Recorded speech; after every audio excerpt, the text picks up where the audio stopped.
유다는 생수의 근원인 하나님을 버렸습니다. 그 결과 그들은 자기 스스로 믿음이 식어지니까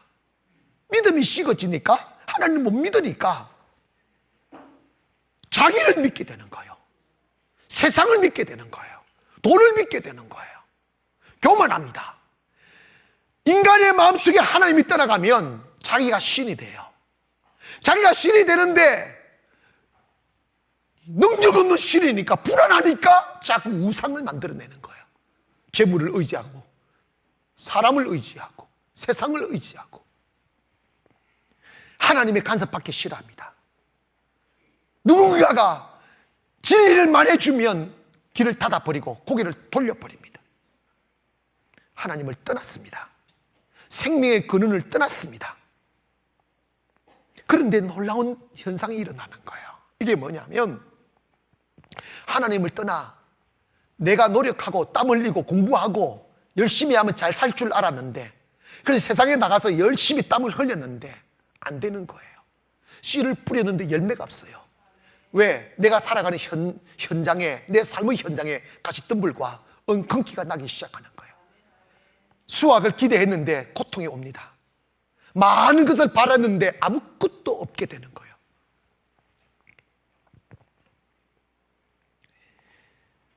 잘 들으세요.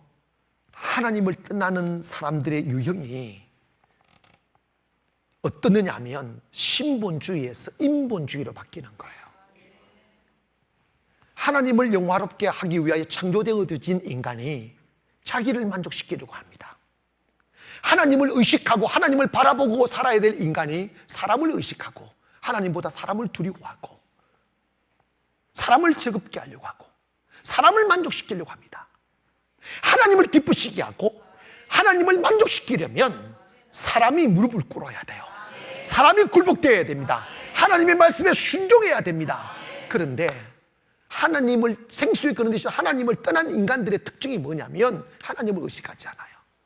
하나님의 말씀을 순종하지 않습니다. 사람을 우선합니다. 사람을 즐겁게 하려고 하고 사람을 기쁘게 하려고 그러고 사람 눈치 보고 사는 거예요. 근데 여러분 보세요. 우리 한국 교회를 보십시다. 아니면 우리 교회를 보십시다. 교회가 사람을 두려워하고 사람을 얻으려 하면 안 됩니다. 교회는 예레미야에게 하나님 말씀한 것 같이 내가 누구에게 보내든지 가며 무슨 말씀을 하든지 그대로 전해라.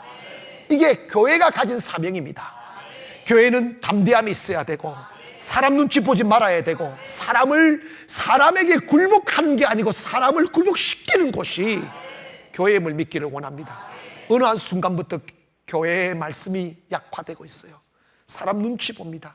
이 말을 하면 저 사람 상처받을까? 이 말하면 또 다른 사람이 상처받지 않을까? 이런 두려움 때문에 목사님들의 설교를 자유롭게 못합니다. 하나님의 말씀을 받아야 될 성도들이 겸손하게 그 말씀을 받고 죄인의 자리에서 하나님의 말씀을 왕권을 드리며 받아야 될 성도들이 호랑이가 되어 있는 거예요. 자기 길에 거슬리는 소리가만 하기만 하면 집 받기 시작하고 데모하고 문제 일으키고 이런 교회들이 지금 한국에 삐일삐지합니다. 그래서 칼날같이 살아있어야 될 하나님의 말씀이 근위가 땅에 떨어져 버렸어요. 힘이 없습니다. 변화가 없습니다. 생명이 없습니다. 목사가 성도 시험 들까 봐 두려워하면, 교회 떠날까 봐 두려워서 말 못하면 하나님을 잃어버리는 거예요. 이거는 객기가 아니라 우리가 언제나 겸손하고 언제나 섬기는 자리에서 살아야 하지만 하나님의 말씀은 살아있어야 됩니다. 선지자의 칼이 있어야 된다 이 말입니다. 그런데 인본주의가 되어버리면 말을 못해요. 말을 못하는 거예요. 그러니까 생명에서 떠나는 거예요.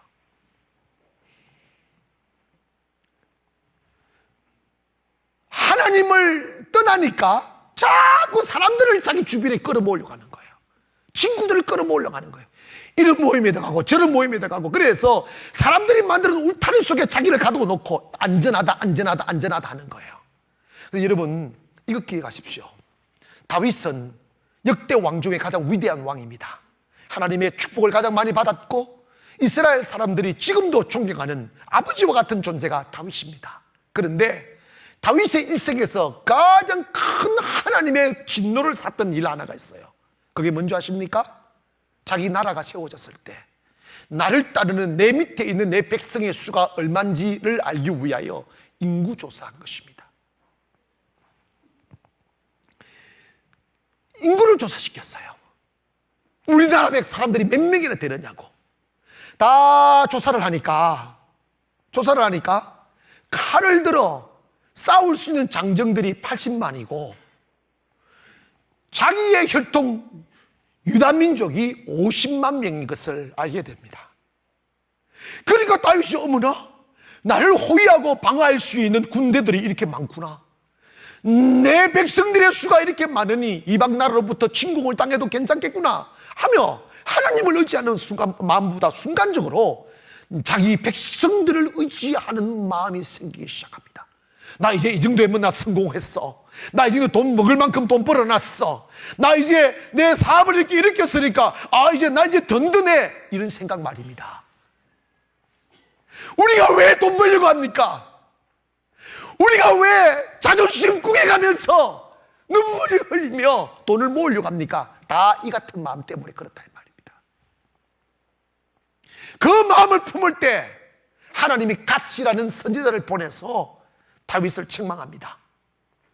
그래서 하나님의 진노와 그 심판에 관하여 말씀하는데 뭐라고 말씀하느냐면, 네가 나 여호와 하나님을 의지하지 아니하고 네게 붙여준 백성을 의지하고 수를 세고 네가 재물이 얼마인지, 네가 네 백성들이 얼마인지, 네가 가진 것이 얼마인지 계산한 것으로 인해 가지고 세 가지 벌을 내리겠다. 그래, 그 중에 네가 한 가지 선택하라는데 그 첫 번째가 7년 동안 이 땅에 기근이 임할 것이다. 두 번째가 뭐냐면 네가 석 달 동안 원수들에 의해 쫓겨다닐래. 세 번째가 뭐냐면 3일 동안 너희 땅에 전염병이 걸리게 할 것이다. 그 세 가지 중에 네가 선택하라고 했을 때 다윗은 그래도 다윗인지라 뭐라고 생각하느냐면, 내가 하나님 앞에 벌을 받아도 하나님의 벌을 받지 사람들로부터 벌 받지 않는다. 그래서 적군들을 쫓겨다니거나 이러고 싶지 않다. 하나님이 나를 때려주세요. 그랬더니 다윗이 자기가 가진 그 부유와 백성들과 누리고 있는 이것들을 자랑하려 하는 그 하나의 죄 때문에 7만 명이 전염병으로 자기 백성 중 7만 명이 죽는 비극을 보게 됩니다. 여러분, 우리 한번 따져봅시다. 한국 교회가 건물 자랑합니다. 교인 수 자랑합니다.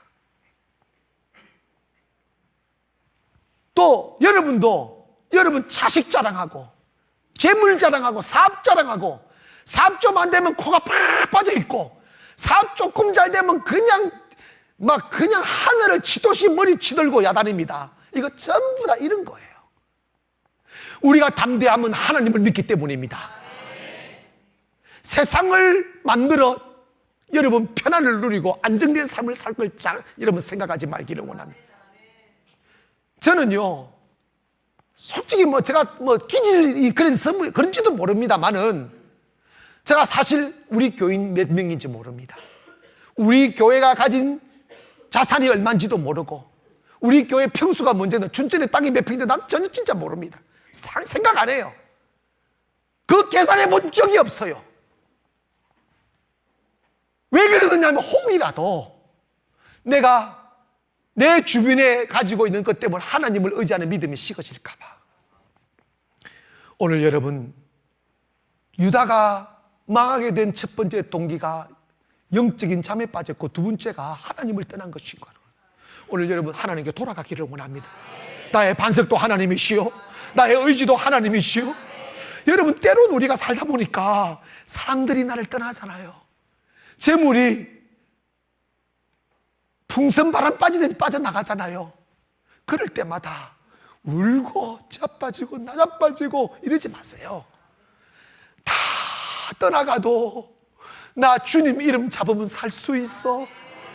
나 하나님 의지하면 살 수 있어 하는 믿음을 갖기를 원합니다. 원래 우리는 세상을 잃어버리고 하나님을 얻는 거예요. 두 번째로 하나님을 진노케 하는 이유가 뭐냐면 스스로 웅덩이를 판 것이라는 거예요. 따라합시다. 스스로 웅덩이를 판 것이다. 다시 한번 시작. 자, 저를 봐주세요. 이 말씀을 믿음으로 받으세요. 하나님의 사람, 하나님을 믿게 되면 우리의 신분이 이방인에서 하나님의 자녀로 바뀝니다. 성경에는 하나님의 자녀는 아버지 하나님이 우리 먹을 것, 입을 것, 마실 것 예비하시고 주신다고 약속했습니다. 빌립보서 4장 19절에 보면 나의 하나님께서 영광 가운데 그 풍성한 대로 너희 모든 쓸 것을 채워주실 것이라고 약속했습니다. 하나님 안에는 축복이 있어요. 은혜가 있어요. 때문에 우리가 주 안으로 들어가면 어제 누리지 못했던 놀라운 하나님의 축복이 오는 거예요. 그래서 성도는 땀으로 살면 안 돼요. 하나님의 은혜로 살아야 됩니다. 그런데 창세기 1장 29절에 가보니까 하나님의 사람인 아담을 창조하신 뒤에 하나님이 아담이 먹을 수 있는 모든 먹을거리를 땅이 내게 만들었어요. 그런데 아담이 하나님의 약속을 어기고 하나님을 버리고 떠나가는 순간에 창세기 3장에 가보니까 아담의 먹을거리를 내었던 땅에 저주를 받아 가시 덤불과 은컨기를 냈다고 그랬어요. 그래서 하나님을 떠난 자가 당하는 고통이 뭐냐면 땀을 흘리며 살아야 된다는 거예요. 자기가 자기를 책임져야 된다는 것입니다. 이게 죄악의 결과라는 거예요. 이게 불행이라는 거예요. 그런데 오늘날 모든 한국 교회들, 성도들은 자기가 자기를 책임지려고 합니다. 이것이 무서운 죄악인지도 모른 죄 말입니다. 믿음이라는 것은 내 몸과 내 생명과 나의 미래를 하나님께 맡기는 거예요. 뭘 입을까 먹을까 마게 염려하지 않는 것입니다. 내일은 내일 가보기를 원합니다. 하나님이 예비하신 은혜를 먹고 살기를 원합니다. 그런데 오늘날 이 유다인들이 그랬듯이 오늘날 우리 그리스도인들이 하나님을 의지하고 하나님 축복을 기다리지 아니하고 불안한 마음 참아내지 못하고 거친 세상 속에 뛰어들어 떼약볕 아래서 땅을 파기 시작하는 거예요. 목이 마르니까 땅을 파고 배가 고프니까 땅을 파는 거예요. 아침 일찍 일어난 저녁 늦게 누우며 수고의 떡을 먹으며 헛되도다고 했음에도 불구하고 자꾸만 세상에서 땅을 파는 거예요. 사업 잘 되면 잘 될 거라고. 어디 잘 됩니까? 같이 덤불과 은근기가 있는데. 여러분, 우리는 하나님을 떠나 나 스스로 웅덩이를 파는 거예요. 장사해보자고, 사업해보자고, 이 사람 만나고 저 사람 만나고 이렇게 해보고 저렇게 해보고. 그런데 결과가 뭡니까? 허무함과 허탈밖에 없습니다. 그렇게 채우지 못하는 목마름을 채우기 위하여 그렇게 헤매었던 고달픈 세월들이 지나놓고 나면 뒤돌아보면 모든 나의 젊음도 탕진하고 삶의 기회도 잃어버리고 내일 없는 절망 앞에 서서 허탈함 웃음하면 크게 웃고 어둠 속에 기어들어 죽음을 맞이하는 인생이 주님 떠난 사람들의 결말이라 이 말입니다. 우리 있잖아요. 이제 주님 떠나서 파는 우물은 성경에 뭐냐면 그건 터진 우물이라는 거예요. 무슨 우물? 아무리 파도 만족감이 없는 거예요. 아무리 파도 배부름이 없는 거예요. 아무리 파도 목을 적시지 못한다는 거예요. 물이 없는 거예요. 하나님을 떠난 자는 불안을 느낍니다. 돈만 없어도 불안하고 한 사람만 자기를 싫어해도 여러분 봐봐요. 연예인들이 자기를 좋아하는 사람이 1000명이면 10명 안 좋아할 수 있죠. 목사도 좀 저는 모르겠어요. 우리 성도들이 저를 다 좋아한다고 나는 믿을 뿐입니다. 그런데 안 좋아하는 사람이 있을 거예요. 그 사람 아멘 하세요. 그러면 안 좋아하면 안 좋은 대로 살면 되지. 사람을 의지하니까 힘든 거예요. 할렐루야. 장로님 안티입니까? 아무 상관없어요. 왜냐? 우리가 주님 의지하고 살면 되는 거예요. 사람을 의지하려고 하니까 사람 앞에 작아지는 거예요. 사람한테 기대려고 하니까 원수가 생기는 거예요. 사람한테 기대를 안 하면 무슨 시험을 받겠습니까? 교회 오셔서 시험 당했다고 하는 사람들은 다 사람 때문에 그런 거예요. 사람 의지하니까 그런 거예요. 사람 바라보니까 그런 거예요. 교회는요, 사람 보러 오는 곳이 아니에요. 하나님 의지하러 오는 거예요. 하나님 바라보러 오는 거예요. 하나님을 얻으면 당당하다 이 말입니다. 그런데 요즘 우리나라를 떠들썩하게 만드는 한 슬픈 고인이 있습니다. 저는 이분에 대하여 전혀 모르기 때문에 비판하거나 판단하거나 그럴 의사도 없고 자격도 없습니다. 그러나 한 가지 분명한 것이 있어서 제가 이 시간에 인용을 하려는 거예요. 그게 뭐냐면 그분의 영정 사진을 비추어주고 이 축적맞은 카메라맨들이 줌인을 해가지고 영정 밑에 있는 명패를 갖다가 쫙 줌인해서 텔레비전 딱 비춰주는 거예요. 장로 누구누구는 거예요. 장로가 자살했어요. 여러분, 평신도도 자살 안 하는데 장로가 자살했어요. 자살하면 천국 못 갑니다.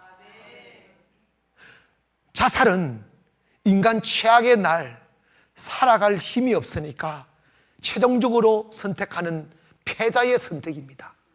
더 이상 불행은 없는 거죠. 근데 왜 그가, 장로인 그가 자살을 선택했습니까? 그의 삶이 하나님을 떠났기 때문입니다. 하나님을 의지하지 않고 스스로 웅둥이를 팠기 때문입니다. 권력을 붙잡으려고 했습니다. 돈을 붙잡으려고 했습니다. 더 많은 돈을 얻기 위하여 권력 앞에 아부하고 사람들이 뇌물 주고, 그래서 그 사람 뇌물 먹여 놓으면 그 사람들이 자기를 지켜줄 줄 알았습니다. 그런데 보니까 터진 웅둥이였어요. 모두가 자기를 모른다고 외면합니다. 돈 먹을 때는 사장님, 회장님 하다가 나 그 사람 한 번도 만나본 적이 없다고 말해요. 이 비정한 세상, 이 비정한 광자 같은 세상의 쓴맛을 딱 먹어보니까 살 맛이 없는 거죠. 자살하는 거예요. 이게 스스로 웅둥이를 파는 자들의 결말입니다. 여러분, 우리 있잖아요. 하나님 의지하며 삽시다. 하나님이 나의 생수입니다. 무엇을 의지하시겠습니까? 우리는 내 영혼이 잠들었음에도 불구하고 빵을 찾아 세상에 나갑니다. 내 영혼이 죽어 있음에도 불구하고 목마르다고 웅둥이를 팝니다. 하나님은 그것이 죄악이라는 거예요. 그것이 멸망하는 원인이라는 거예요. 목이 마르십니까? 웅둥이를 파지 말고 주께로 돌아가기를 원합니다. 배가 고프십니까? 빵을 찾아 세상에 헤매이지 말고 하나님께로 돌아가야 됩니다. 하나님께로 돌아가면 거기에 생수의 근원이 있습니다. 하나님은 beginning of everything, 모든 것의 시작이라 말입니다. 하나님 안에 모든 것이 있습니다. 하나님을 떠나면 없는 것입니다. 여러분이 세상에서 하나님 없는 곳에서 땅을 파고 물을 찾고 빵을 찾으면 그건 헛된 것뿐이며 허탈함과 허전함과 공허가 너무 커 자살이라는 마지막 결단을 하게 되는 거예요. 절망인 것입니다. 여러분, 우리 하나님을 알게 됨이 축복입니다. 하나님께로 돌아갈 수 있는 기회가 있음이, 오늘 이런 말씀을 듣고 있음이 축복입니다. 제가 장담합니다. 저도 수없이 제로의 상태에 내려가 본, 어쩌면 여러분보다 더 처절하게, 더 처참하게 내려가 본 적이 많은 사람입니다. 그런데 하나님께로 돌아가니까 할렐루야 회복이 됩니다. 주께로 돌아갑시다. 생수의 근원으로 돌아가야 생수를 얻었습니다. 만물의 근원으로 돌아가야 만물을 얻습니다. 그분의 손안에 모든 것이 있습니다.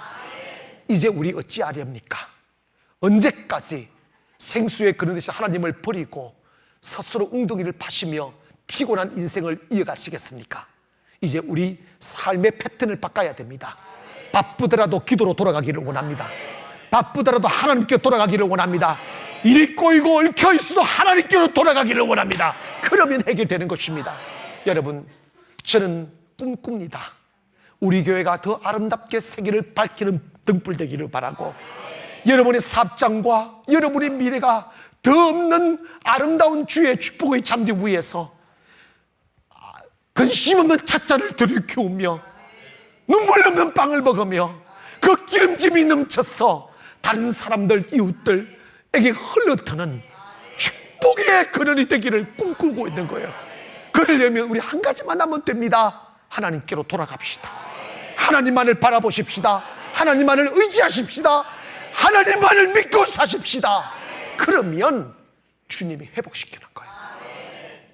망한 유다를 바라보면서 이제 하나님께 돌아가면 되겠구나 하는 경험되어진 이 진리가 여러분의 가슴판에 화살처럼 꽂혔어. 바빠도 기도하시고, 할렐루야, 슬퍼도 기도하시고, 괴로워도 기도하시고, 기도가 안 돼도 기도하셔서 생수의 그 중심에 여러분이 서 있기를 주님의 이름으로 기원합니다.